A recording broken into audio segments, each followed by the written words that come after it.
Hello મિત્રો, હું છું તમારો પ્રિય મિત્ર શોટ ને આજે આપણે પીઠડિયા ચોકડીની મુલાકાત લઈએ. તો મિત્રો, હું ફાઇનલી અટાણે પીઠડિયા ચોકડીએ પહોંચી ગયો છું અને આ છે પીઠડિયા ચોકડી બસ સ્ટેન્ડ. અને આ રસ્તો છે ને એ પીઠડિયા જાય છે અને આ રસ્તો છે ને એ જાય છે રાજકોટ સીધો. અને હવે તમને જે બતાવું છું ને એ તમે જોવો રસ્તો. આ રસ્તો રહ્યો ને જે આ રસ્તો એ સીધો દીવ જાય. મિત્રો, અહીંયા બોર્ડ મારેલું છે અમદાવાદ, રાજકોટ, બાબરા, ગોંડલ. આ છે વડિયા, જેતપુર, બગસરા, ધારી. આ છે national highway 351.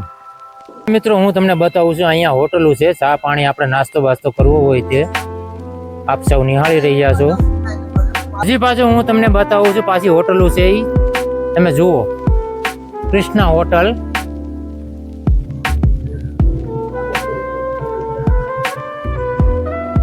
Krishna hotel and restaurant. અહીંયા તમને થાળી ગમે તે મળી જાય, ગુજરાતી, પંજાબી, કોઈ પણ. તો મિત્રો, હવે તમને બતાવું છું કૃષ્ણા ભજીયા ગાંઠિયા. જુઓ.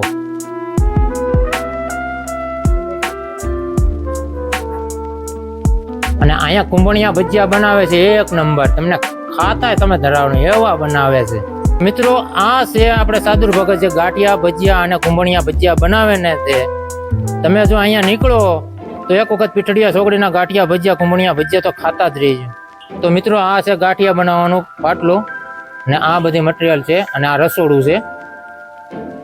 અહીંયા મરચાં પડ્યા છે જો.